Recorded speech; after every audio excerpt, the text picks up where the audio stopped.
नवरात्र का 6वां दिन है, तो आज सरल भक्ति टेस्ट के संस्थापक आदरणीय चौबे जी हम सब लोगों के समक्ष हैं, जो इनसे भक्ति के बारे में कुछ चर्चा करेंगे और कुछ बातें करेंगे भक्ति के बारे में। जैसे नवरात्र में या और समय पे लोगों की क्या दिनचर्या रहे, लोग कैसे पूजा पाठ करें, कैसे धर्म का आचरण करें और वैसी बातें हैं, तब उनके बारे में तो चौबे जी आप लोगों के समक्ष हैं। चौबे जी, उसके बाद आप लोगों के समक्ष है राकेश कुमार शुक्ला जी, जो एक बैंक ब्लॉगर हैं। तो चौबे जी से शुरू करते हैं। तो चौबे जी, जैसे भक्ति का समय है, नवरात्र का समय है, तो देवी जी की पूजा कैसे की जाए? पहले तो सभी दर्शकों को नवरात्रि की ढेर सारी शुभकामना। जैसे आपने बताया, आज नवरात्रि का 6वां दिन है। माँ कात्यायनी सबकी रक्षा करें, सबकी सुरक्षा करें, सब पर अपनी कृपा बरसाती रहें और सभी दर्शकगण सुखी और स्वस्थ रहे। ऐसा है कि नवरात्रि का पर्व चल रहा है और भक्ति की बात अगर आपने पूछी है तो भक्ति बड़े ही सरल तरीके से की जा सकती है। ऐसा कुछ नहीं है कि भक्ति में बहुत ही परेशानी होगी, बड़ी कठिनाई है, त्याग है, तपस्या है, तीरथ है, व्रत है, जप है, नियम है। कलयुग केवल नाम आधारा, सुमिर सुमिर नर करे पारा। और युगों में अनेक प्रकार जप तप तीर्थ व्रत बहुत तरीके से बड़ी कठिनाई से करने पे जो फल मिलता था, इस समय केवल राम नाम लेने से मिलता है। इसीलिए हम लोग देखिए अयोध्या के वासी हैं और राम जी हमारे सब कुछ इष्ट हैं, हमारे स्वामी हैं, मालिक हैं। तो अगर सरल भक्ति करनी है तो केवल राम के ऊपर सब कुछ समर्पित कर देना चाहिए। अपने आप राम आपका मार्ग प्रशस्त करते रहेंगे। और क्योंकि नवरात्रि का समय चल रहा है तो सीता मैया ही दुर्गा जी हैं, रुद्राणी हैं, ब्रह्माणी हैं। सीता माता, हम तो सीता और राम को समझ करके माँ दुर्गा की पूजा करते हैं। और इसी प्रकार से सरल भक्ति तक हमने अपने चैनल का नाम रखा है। इसमें कुछ करना नहीं। और जो भी जिस देवता को मानता, हमारे प्रभु अनेक रूप में अवतरित होते हैं। जब जब भक्तों पर कष्ट होता है, संतों और भक्तों पर जब भी कष्ट होगा, तब किसी न किसी रूप में अवतार लेकर के पृथ्वी धराधाम पर आकर के सबके कष्ट का निवारण करते हैं। तो जितना भी उनका रूप है अवतरित हुए हैं, उन किसी रूप में भी उनकी भक्ति की जा सकती है बड़े ही सरल तरीके से। बस आपको किस रूप का आपको बहुत उनसे प्रेम हो, उस रूप से उसमें ज्यादा आस्था है, श्रद्धा है, विश्वास है, उसको आप उन्हीं का नाम जपिए, उन्हीं के जीवन चरित्र को याद करिए, उन्हीं की कथा सुनिए और घर में बैठ करके सुबह शाम दोपहर उठते बैठते किसी भी प्रकार से उनका जाप करिए। और जब भगवान के करीब आप समझ लीजिए, जब भगवान की भक्ति आपको आना शुरू हो जाएगी, तब जो माया है, जो क्रोध लोभ मद मोह मत्सर अहंकार है, धीरे धीरे समाप्त। ये राम की कृपा होगी तभी आपको मिलेगी, नहीं हो नहीं सकता। सत्संग ज्यादा करिए। इस प्रकार से आप जब उसमें संलग्न रहेंगे और जबरदस्ती नाम जपिए, मन न कहे तब भी जपिए, क्योंकि ये माया है प्रभु की और माया से पार पाना बहुत बड़ी चीज है। केवल उनका नाम ही माया से पार कर सकती है। आपने अगर गुरु बना लिया तो गुरु जी ने आपको जो भी बताया है, जो भी मंत्र बताया, उसके अलावा गुरु जी हम आपके माध्यम से ये जानना चाहते हैं जी कि आपके माध्यम से जानकारी हो कि पूजा पाठ करने का सही समय क्या है। अब आप पहले ये, जैसे हम तो ये समझ रहे हैं कि शुक्ला जी आपसे ये पूछना चाह रहे हैं कि जैसे अगर जैसे कोई व्यक्ति सामान्य व्यक्ति हो गया, तो उसकी पूजा पाठ करने में, जैसे नवरात्र है, उसकी दिनचर्या क्या होनी चाहिए? जैसे आपकी बातों से ये लग रहा है कि आप भगवान श्री राम आपके आराध्य हैं, वही आपके सब कुछ है, क्योंकि आप भी जैसे नवरात्र में भी आप दुर्गा जी को सीता जी के रूप में मान रहे हैं। तो इससे आपकी बातों से ऐसे लगता है कि आप भगवान राम आपके आराध्य हैं। तो आप अगर मान लीजिए आप किसी को भगवान राम की या किसी की भी पूजा करनी हो, तो उसकी दिनचर्या क्या होनी चाहिए? उसे कब सोना चाहिए, कब जागना चाहिए, कब उनका नाम लेना चाहिए और उसकी दिनचर्या क्या होनी चाहिए? आप इसके बारे में प्रकाश डालिए। मैं बता रहा हूँ। देखिए, अगर आप पूजा कर रहे हैं, सकाम पूजा जैसे नवरात्र व्रत है, ये 9 दिन का अनुष्ठान होता है। जिस प्रकार से यथा उपलब्ध उपचार से आप पूजा करना चाहते हैं, तो नवरात्रि में 9 दिन का अनुष्ठान हो गया आपका। तो अनुष्ठान की विधि है कि सुबह जितना जल्दी, मतलब दिन निकलने से पहले जागने का नियम है, शास्त्रों का ये नियम है। अब उसके बाद उठ करके अपने दिनचर्या को शुरुआत करिए। ब्रह्म मुहूर्त में जगने का मतलब क्या, पहले ये जानिए। ब्रह्म मुहूर्त में क्या होता है? ब्रह्म मुहूर्त में जो आकाश का औरा होता है बहुत साफ और स्वच्छ निर्मल होता है। पहला नंबर तो आप जब आध्यात्मिक की तरफ चलेंगे या आध्यात्मिक कार्य करते हैं, तो उसमें भौतिक स्वस्थ, भौतिक शुद्ध होना बहुत जरूरी है। क्योंकि आपका शरीर ही नहीं शुद्ध होगा तो आप कैसे करेंगे? भगवान की भक्ति हो चाहे जो भी हो। तो इसलिए ब्रह्म मुहूर्त में जगने का इसीलिए नियम हमारे शास्त्रों में था कि तमाम योगा करना है, आपको योगाभ्यास करना है, नहाना है, धोना है और काम भी और रहते हैं। तो आप पूजा पाठ और योगाभ्यास आप दिन निकलने तक कर लें और फिर अपने काम पर चले जाएं। ये था नियम हमारे यहाँ का। लेकिन देखिए समय बदल चुका है, समय बदल चुका है। तो अगर इस तरीके से किसी को बाध्य कर दिया जाएगा शास्त्र का नियम, हमारा शास्त्र बहुत ही सरल है। सरल का मतलब ये नहीं कट्टरपंथी है कि यही करेंगे, ऐसा कुछ नहीं है। अपने धर्म में बदलाव, हमारे धर्म में इतना सरलता की गई है कि जितना नियम है, अगर कुछ नहीं कर पाते, जो भी कर पाते वही बड़ी चीज है। तो आप अगर सुबह जल्दी जितना, जैसे रात तक बहुत ज्यादा 10 बजे तक आप करेंगे, जैसे आपकी दुकान है 8 बजे बंद करेंगे, जाएंगे खाएंगे, या कहीं इस समय तो नवरात्र चल रहा है कहीं जाना होता है तो 10-11 बजे तक सब सोते हैं। अब 7 घंटा अगर आप सोएंगे तो 5 बजे आएगा। अब 5 बजे पहले ब्रह्म मुहूर्त 3 से 4 के बीच में होता, कैसे जग पाएंगे? तो बात यह है, लेकिन नियम शास्त्र का तो यही है, ब्रह्म मुहूर्त में जगना चाहिए। और भाई जितना जिसकी शक्ति हो उस प्रकार से करें कि ब्रह्म मुहूर्त में जग करके हम थोड़ा व्यायाम कर लें, योगाभ्यास कर लें, कुछ पूजा पाठ कर लें। तो ये हम नहीं कर पाते, इसका मतलब कि आप ना करेंगे कोई बात नहीं है।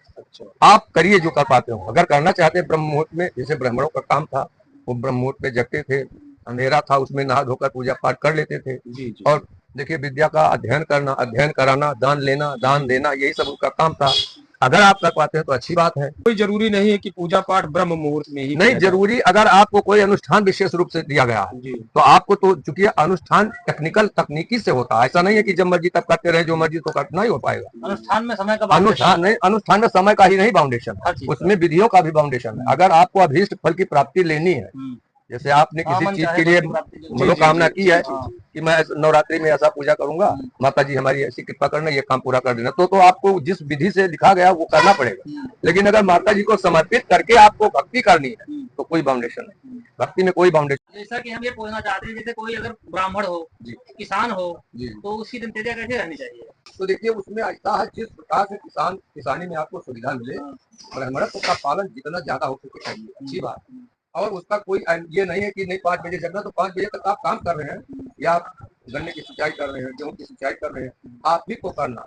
तो जो उचित है, जैसे आपको गायत्री जपना है तो अर्घ देना है, शंकर जी को जल देना है, तो भाई उठ करके जल्दी से दे दीजिए, उसके बाद इनमें सो लीजिएगा और क्या कर पाएंगे। जब समय उस प्रकार से नहीं, जो बदल गया, कलयुग लगा हुआ है, इसीलिए हमने कहा कि अपने सुविधा के अनुसार जितना हो सके बहुत कष्ट करके कलयुग में नहीं कर पाएंगे। इसीलिए सलाह बना गया कि कलयुग केवल नाम रहा, न जप है, न तप है, न तीरथ ब्रह्म देखे देने पैसे। पंडित जी आमतौर पे क्या करना चाहिए? वो तो बीच में कभी कुछ काम पड़ गया उसकी बात नहीं, आमतौर पे केवल राम राम जपना चाहिए। राम करिए, देखिए पूजा पाठ स्वाध्याय ये भगवान की तरफ ले जाने वाली चीज है। या आप किसी सकाम देवता की पूजा कर रहे हैं कि दुर्गा जी जैसे नवरात्र हमारा ये काम कर दीजिए, माता जी हाथ चढ़ाएंगे, ये धीरे धीरे जब भगवान की तरफ जाएंगे तो ये समाप्त हो जाएगी, क्योंकि मांग रखना उचित नहीं। मांग आपके बाल में जब आप मांग निकालते हैं तो बालों को 2 भागों में बांटे। जी तो सब कुछ सौंप दीजिए, और धन दौलत, रुपया पैसा, बंगला, गाड़ी घोड़ा, ये एक दिन जाएगा साथ में। और धीरू भाई अंबानी इतने बड़े हैं, वो भी छोड़कर चले गए, ये कधेला नहीं जाए। सब मिलाकर निष्कर्ष ये निकल रहा है कि ये कलयुग है, इसमें सिर्फ नाम का ही बहुत है। बस अपने आराध्य का सिर्फ नाम दे दिए, किसी का देखकर दिनचर्या उसके हिसाब से मत करिए, अपना जो कर पाए आप वो मैक्सिमम करिए। अगर सरल तरीके से बिना बोझ लगे नॉर्मली आप पूजा करते रहिए सामान्य तौर पे, तो आप उगेंगे नहीं और भगवान की कृपा भी मिलेगी। और जो चीज जबरदस्ती लाद दिया जाएगा कि इतना बजे यही करना, ये करना, तो आप वो करके देखिए नवरात्र बहुत लोग रह करके छोड़ चुके, क्योंकि उनको बोझ लगने लगा, ये मैं नहीं कर पाऊंगा, ये हो गया, वो हो गया। अब राम का नाम अगर आपको जपने के लिए कह दिया जाए तो आपको कुछ नहीं करना, हो न नहाओ, धूप दीप अगरबत्ती मत करो, रास्ते चलते रहो, मोटरसाइकिल पर चलते रहो, कहीं भी रहो, तो अब वो राम का नाम जपते जपते एक दिन राम की कृपा बिल्कुल निश्चित होनी है। ये बिल्कुल आकाश है मेरा अनुभव, बिना अपनी तरफ खींचे भगवान राम मानेंगे नहीं।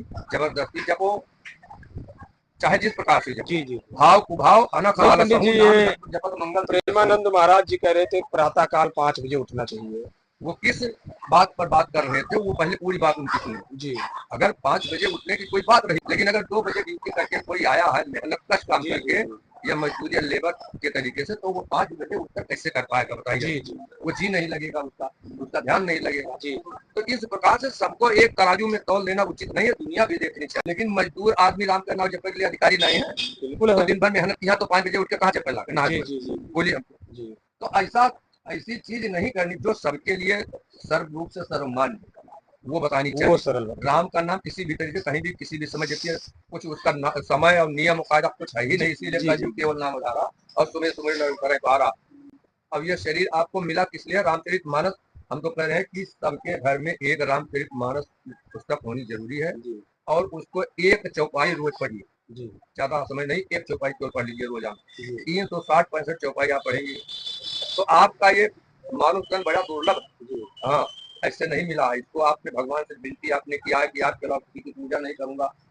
बड़े भाग मानुष तन पावा और सूर्य दुर्लभ तद ग्रंथ है गावा। देवता लोग तरसते हैं कि यहाँ पर मनुष्य की जन्म लेकर के पृथ्वी आपकी पूजा। इसी शरीर से आप अच्छा कर सकते हैं, बुरा कर सकते हैं, और होता भी आप देखिए।